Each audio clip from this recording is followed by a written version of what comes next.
If you caught my last video, you know I challenged men over 60 to try a 60-day experiment with reduced ejaculation. That video was about exploring what happens when you change your frequency. Today's video is different. This one is about technique. Because whether you decide to cut back for a while or maintain your normal rhythm, the truth is most men are still doing it the wrong way for their 60-plus body. And if you don't adjust your technique, you're risking both your pleasure and your long-term sexual health. And before you click away thinking, what could this young woman possibly know about this? Let me tell you something that'll shock you. I've examined more 60-plus penises than most men have even seen. And the damage I'm witnessing from improper technique is absolutely preventable. I'm Dr. Avery Scott, urologist for over a decade, and I've had thousands of conversations with men your age who are quietly suffering because nobody ever taught them how their body actually works after 60. You think you know your own equipment? But the brutal truth is most of you are using techniques that worked at 25 on a body that functions completely differently now. Here's what you're not being told. That death grip you've developed isn't just reducing your pleasure, it's literally rewiring your nervous system in ways that make real intimacy nearly impossible. Whether you're single by choice, your partner's libido died years ago, or you're simply tired of disappointing performances, what I'm about to share will change how you think about taking care of yourself. And yes, taking care of yourself sexually is not only normal at your age. It's medically necessary for prostate health, circulation, and hormonal balance. So what's the right way? First, you need to understand what's changed since you were younger. Your skin is thinner now. What used to feel good now causes micro tears you can't see but definitely feel later. Your blood vessels are less flexible, meaning that aggressive pumping action you've relied on is actually restricting the very blood flow you need for proper function. Most critically, your refractory period, the time you need between sessions, has tripled or quadrupled. Yet most men are still trying to maintain the same frequency they had at 30, wondering why they feel drained, irritated, and increasingly disconnected from their own sexuality. Here's what shocked me most in my practice. Men who masturbate too frequently after 60 often develop what I call arousal amnesia. They literally forget what genuine excitement feels like because they're constantly operating in a depleted state. But men who go too long without release face their own problems: prostate congestion, irritability, and, ironically, reduced sensitivity when they finally do engage. So what's the right frequency? This is going to piss off every expert who gives generic advice, but here's the medical reality. It depends entirely on your individual recovery rate, which has everything to do with your overall health, stress levels, and testosterone production. The men in my practice who report the highest satisfaction and best sexual function follow what I call the natural appetite principle. They wait until they actually feel desire, not scheduled desire, not habitual desire, but genuine physical and mental craving. For most healthy men over 60, this happens every 3 to 5 days. But here's where most of you are screwing this up. You're confusing boredom with arousal, stress relief with sexual desire, and routine with need. You're not actually horny, you're just conditioned to use orgasm as a drug for whatever you're feeling. This destroys the natural rhythm your body needs to build genuine sexual energy. When you respect your natural cycle and only engage when you're truly aroused, something remarkable happens. Your sessions become more intense, more satisfying, and you actually start looking forward to them again instead of just going through the motions. Now, about technique. Everything you think you know is wrong.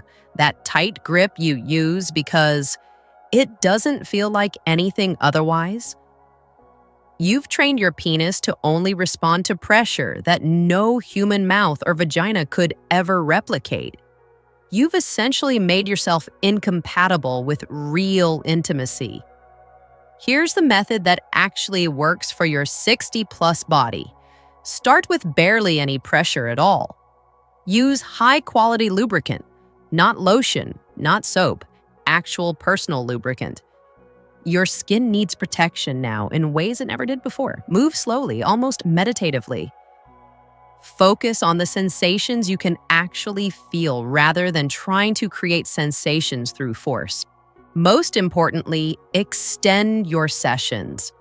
Not because you're trying to last longer, but because your nervous system needs time to fully engage at this age. Rush through it and you're training your body for premature response. Take your time, and you're actually improving your sexual endurance for any future encounters you might have. Now, I went much deeper into the specific techniques, the exact hand positions, breathing patterns, and recovery protocols in last month's Senior Men Club weekly newsletter. That edition was too explicit for YouTube's guidelines, but it covered everything from the medical reasoning behind each technique to the step-by-step methods my most successful patients use. I'll share the link to join at the end of this video because what I shared there could completely transform how you approach this. The goal isn't just orgasm, it's maintaining your sexual reflexes, keeping your tissue healthy, and preserving your ability to experience genuine pleasure. Treat it like physical therapy for your sexuality, because that's exactly what it is. And let me address the elephant in the room. There's absolutely nothing wrong with being single at 60 plus and taking care of your own needs. You're not giving up on relationships. You're taking responsibility for your own sexual health. You're not being selfish. You're being realistic about the fact that many marriages become sexless, many partners lose interest, and many men your age simply prefer solitude to the complications of modern dating. What you're doing is maintaining your masculinity, your vitality, and your connection to your own body in a world that tells men your age to just fade away quietly. Every time you take care of yourself properly, you're refusing to become one of those men who just accepts sexual death as inevitable. The men who do this right, who respect their bodies, follow proper frequency, and use correct technique, they're the ones who radiate confidence, who maintain their edge, who still feel like sexual beings even if they're not actively pursuing partners. There's a vitality there that women notice, that everyone notices. But here's what you absolutely must watch for: pain during or after, blood in your ejaculate, burning sensations, or swelling that doesn't go down. These aren't normal parts of aging. They're signs that something needs medical attention. Don't be the guy who ignores warning signs because you're embarrassed to discuss this with a doctor. Also, if you're on blood pressure medication, heart medication, or antidepressants, these can all affect your sexual response. Don't compensate with more aggressive technique. That'll just create more problems. Work with your body's current reality, not against it.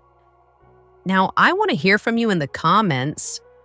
Have you noticed changes in your body's response over the years? Are you dealing with any of these medication side effects? Share your experience because other men need to know they're not alone in this. Your story could help someone else understand what's normal versus what needs attention. Listen, you have every right to maintain your sexuality for as long as you're breathing. Whether you're 62 or 82, whether you're married to someone who's lost interest or single by choice, your sexual well-being matters. Taking care of yourself isn't giving up. It's taking control. Do it right, do it mindfully, and do it without shame. Your body, your rules, your timeline. But do it intelligently, because the way you treat your sexuality now will determine whether you're still capable of pleasure at 70, 80, and beyond. Before you go, if you want the uncensored, detailed techniques I couldn't share here, plus weekly strategies for maintaining your dominance in every area of life after 60, your sexual health, your relationships, your independence, your mental edge, join the Senior Men Club weekly newsletter.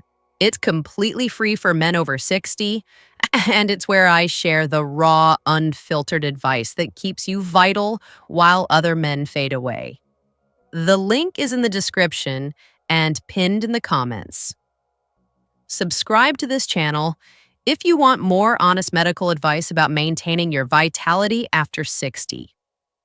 Ring that notification bell, because this is information your doctor probably won't give you, but your body desperately needs to hear. And drop a comment below.